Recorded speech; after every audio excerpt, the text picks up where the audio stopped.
Bonjour les fans de SAMBA BIMA Engineering ngeen ànd ak seen frère Auto Styling Mbacke.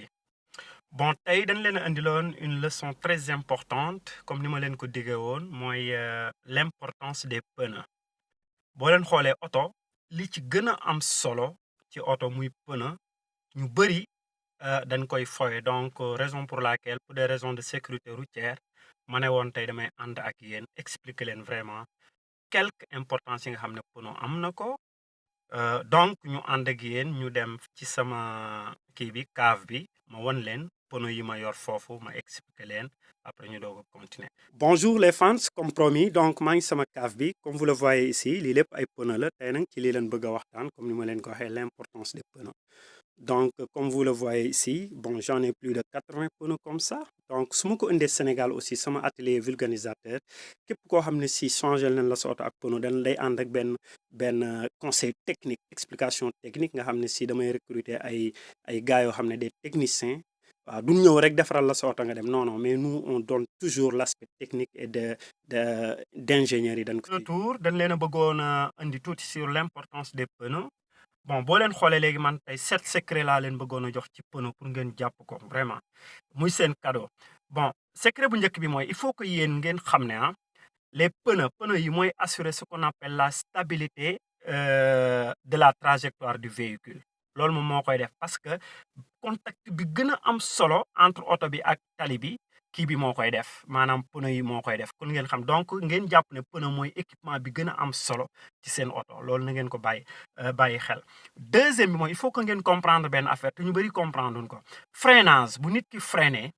du question frein bi freinage bi mooy téye oto bi déedéet freinage bi pneu bi lay téye pneu bi nag mooy arrêté oto bi donc kon gis ngeen ni pneu amee solo parce que li may bañ mooy nit ki utul ay pneu yu baax daal ne day frein rek jàpp ne affaire yi day taxaw déedéet du demee noonu. Troisième bi secret bi mooy da ngeen war a xam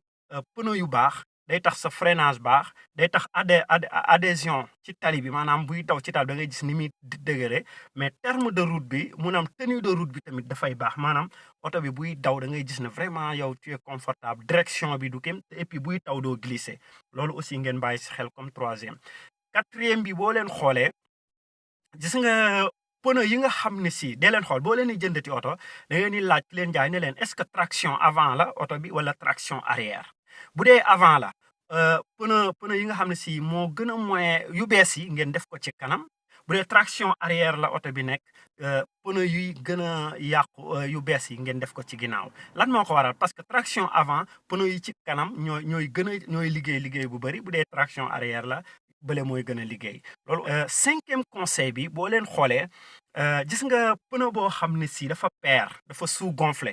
danger la boobu day user rapidement day gaaw a yàqu moom day gaaw a yàqu te et puis day gaaw a tàng te bu tàngee rek tàkk mën na ci am wala yu mel noonu te seen freinage aussi du baax.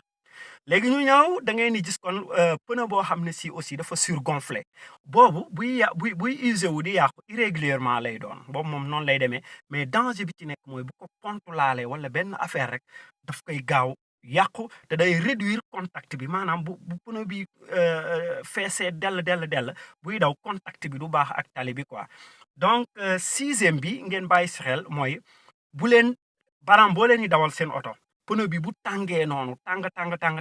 ngeen gis ne dafa bëri maanaam dafa fees dell bu leen ko dégonfler à chaud da ngeen di bàyyi ba mu sedd parce que pneu buy daw bu tàngee dafay am pression buy yokk alors que ndekete loolu noonu tuuti rek lay dem day peeraat kon da ngeen koy bàyyi noonu bu ko kenn def. Donc dernier conseil bi dernier secret bi mooy bis boo leen gisee ci seen pneu ñu daal ciy bind ne 2,2 bar la dee leen ci yokk toujours 0,3 bar boo leen ni pomper pneu bi xam nga lu tax parce que constructeurs yi dañuy jël oto bi daal ciy bind benn pression mais pression boobu ñu constructeur bi def yéen da ngeen ci war a yokk toujours 0,3 par exemple boo leen gisee ñu bind nun 2,2 yéen boo leen di pomper def leen ko 2,5 boo leen gisee ñu bind 2,3 boo leen di pomper def leen ko 2,6 donc loolu la leen doon andil ci les 7 secrets yi nga xam ne si moo nekk ci pneu. Et donc merci beaucoup encore ci confiance bi te ñu àndoon ci l'importance des pneus lii nag mooy première partie bi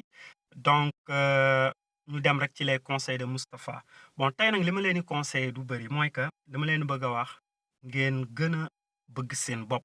maanaam ce qu'on appelle nit ki seen projet yi ngeen am ak li ngeen di mébét bu leen ci décourager te na ngeen xool li gën a am solo ngeen koy njëkk a def c'est ce qu'on appelle ABC analyse A bi moom lañ tuddee mu ne loolu mooy les urgents B bi mooy liñ tuddee important et C bi moom lañ tuddee moins important c'est-à-dire kon A B ak C yëpp dafa am solo mais li ma leen di bëggal mooy toujours nit ki na saa yu xëyee wala ay àddunaam na def na ko classé par ABC mu ne lii moo gën a urgent mu gaaw lijjanti loolu ba mu jeex takk mu doogu dugg ci li nga xam ne si moo important doogu dugg ci li nga xam ne si moom mooy important mais nit ki bu muy làmbatu li muy def na koy classé parce que ñu bëri erreur bi ñuy def mooy dañuy xool li gën a moyen important ci seen dund ñu fay commencer alors que bàyyi nañ lii ëpp solo donc mbokk yi à la prochaine SAMBA BIMA Engineering Auto Styling Partie